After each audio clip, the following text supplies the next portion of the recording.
নমস্কার বন্ধুরা, অনুভব রান্নাঘরে আরো একটি নতুন রেসিপিতে আপনাদের সবাইকে স্বাগত জানাচ্ছি। বন্ধুরা, আজকে আমি গমের আটা ও ছোলার ডাল দিয়ে খুবই স্বাস্থ্যকর একটি রেসিপি তৈরি করে দেখাবো, যেটা দেখে আশা করছি আপনাদের খুবই ভালো লাগবে। আসুন তাহলে দেখে নিন বন্ধুরা আমার আজকের রেসিপিটি।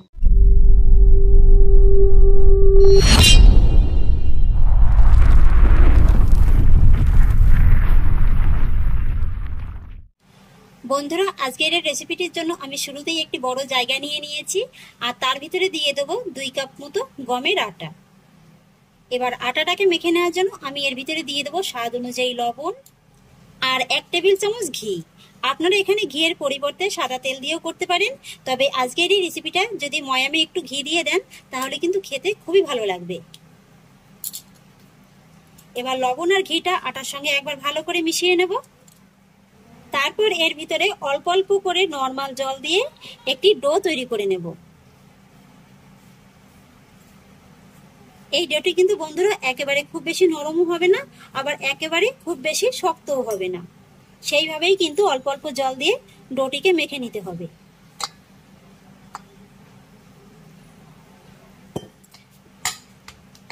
আমি ডোটিকে খুব ভালো করে মেখে নিয়েছি আর এবার আমি এই ডোটিকে 5 মিনিটের মতো ঢাকা চাপা দিয়ে রেস্টে রেখে দেবো। এই 5 মিনিটের ভিতরে কিন্তু ডোটি আরো ভালোভাবে সেট হয়ে যাবে আর উপরটাও শুকিয়ে যাবে না। আর এবার দেখুন বন্ধুরা, এই 5 মিনিটের ফাঁকে আমি আরো একটি কাজ সেরে নেব। এখানে নিয়েছি হাফ কাপের মতো ছোলার ডাল। এই ডালটাকে আমি ভালোভাবে ধুয়ে 3 থেকে 4 ঘন্টার মতো ভিজিয়ে রেখেছিলাম। ডালটা কিন্তু ভালোভাবে এই যে দেখুন ভিজে গেছে। এটা আরো ভালো হয় যদি আগের দিন রাত্রিবেলা ভিজিয়ে রাখতে পারেন। আর এবার আমি ডালটাকে পেস্ট করে নেব, সেই জন্য মিক্সিং জারের ভিতরে ডালটা দিয়ে দেবো। আর বন্ধুরা, এই ডালটা পেস্ট করার সময় কিন্তু কোনো রকমের কোনো জলের ব্যবহার করা যাবে না। ডালটা খুব বেশি মিহি করে পেস্ট করার প্রয়োজন নেই, একটু দানা দানা থাকলেই কিন্তু ভালো হবে। আর ডালটা পেস্ট করার জন্য আমি এর ভিতরে দিয়ে দেবো 4 থেকে 5টি কাঁচা লঙ্কা। তবে ঝালের আন্দাজটা কিন্তু আপনারা আপনাদের স্বাদ অনুযায়ী দেবেন। সেই সঙ্গে দিয়ে দেবো ছোট দেখে 4 টুকরো আদা, 5-6 কোয়া রসুন আর মিডিয়াম সাইজের অর্ধেকটার মতো পেঁয়াজ। আর সেই সঙ্গে দিয়ে দেবো সামান্য একটু ধনে পাতা। এবার ডালটাকে পেস্ট করে আমি আপনাদের দেখিয়ে দিচ্ছি। এবার আমি ডালটা একটি বাটির ভিতরে ঢেলে নেব। আর এবার এই ডালের ভিতরে আমি কিছু কিছু মশলার উপকরণ অ্যাড করব। সেই জন্য প্রথমেই দিয়ে দিলাম স্বাদ অনুযায়ী লবণ, হাফ চামচের একটু কম হলুদ গুঁড়ো, হাফ চামচের একটু কম জিরে গুঁড়ো,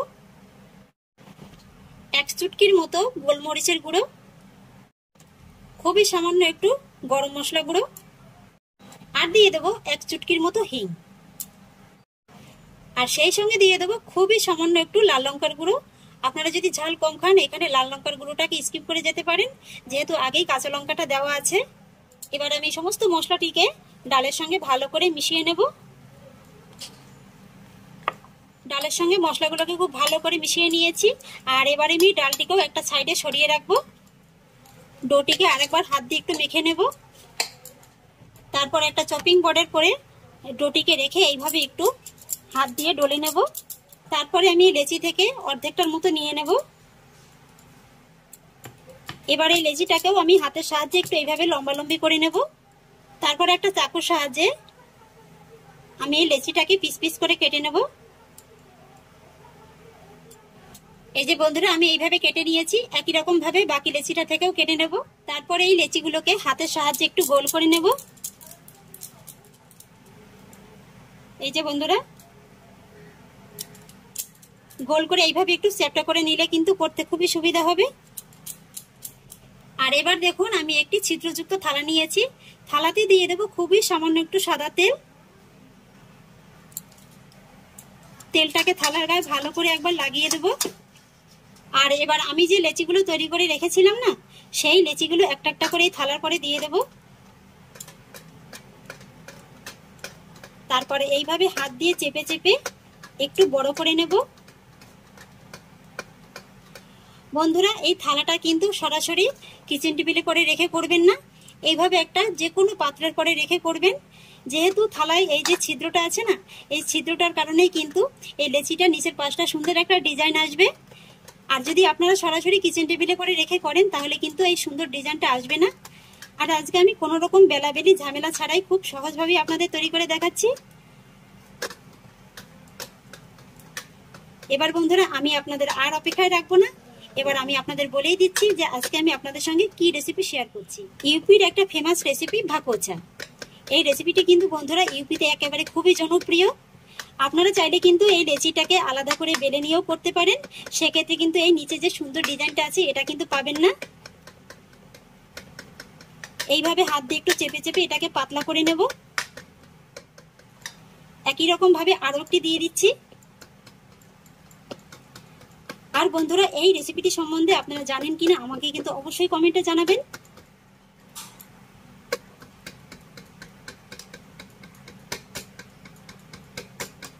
একসঙ্গে কিন্তু বন্ধুরা 3টি লেচি তৈরি করা হয়ে গেল। আর এবার আমি যে ছোলার ডালের পুরটা তৈরি করে রেখেছিলাম না, সেই ছোলার ডালের পুরটা এই লেচির মাঝ বরাবর এইভাবে দিয়ে দিতে হবে। এই রেসিপিটি যেমন সহজ সুস্বাদু তেমনি কিন্তু খুবই স্বাস্থ্যকর। বাড়িতে একবার হলেও বানিয়ে খেয়ে দেখতে পারেন, আশা করছি আপনাদের খুবই ভালো লাগবে। মাঝ বরাবর ডালের পুরটা দিয়ে দেওয়ার পরে এবার দেখুন ঠিক এইভাবে উল্টে আমরা যেভাবে পুলি পিঠের শেপটা দিয়ে থাকি না, সেইভাবেই শেপটা দিয়ে দিতে হবে। এটা যদি আপনারা আলাদা করে বেলে তারপরে তৈরি করেন তাহলে কিন্তু এই সুন্দর ডিজাইনটা পাবেন না। দেখুন বন্ধুরা কত সুন্দর একটা ডিজাইন তৈরি হয়ে গেল। তারপরে এই সাইডটা কিন্তু ভালো করে মুড়ে দিতে হবে। এই যে দেখুন, দেখতে কত সুন্দর লাগছে। একই রকম ভাবে আরেকটি লেচির পরে আমি পুরটা দিয়ে দেব।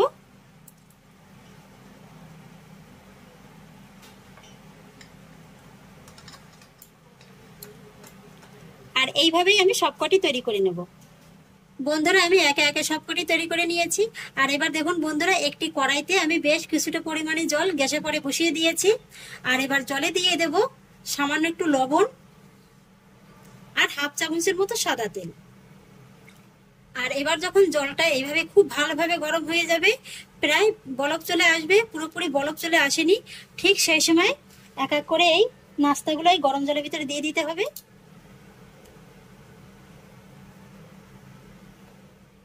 তারপর মিডিয়াম হাই ফ্লেমে এই নাস্তাগুলোকে গরম জলের সঙ্গে 10 থেকে 12 মিনিটের মতো ফুটিয়ে নিতে হবে।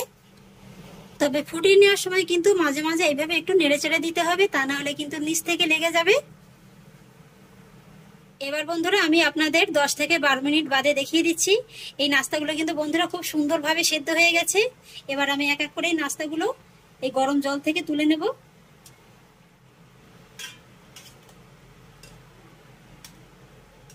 তারপর এই নাস্তাগুলোর জলটাকে খুব ভালো করে ঝরিয়ে ঠান্ডা করে নেব।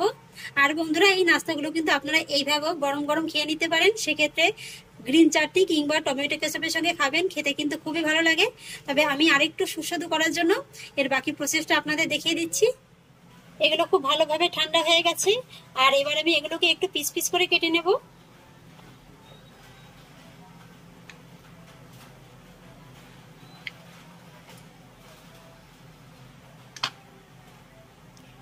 এই যে দেখুন বন্ধুরা ভিতরে ডালের পুরটা কত সুন্দর লাগছে দেখতে।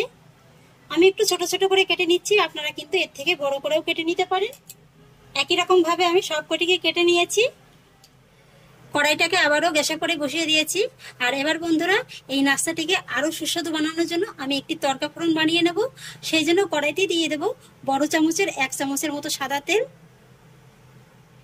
তেলে দিয়ে দেব হাফ চামচের মতো কালো সরিষা আর হাফ চামচ গোটা জিরে।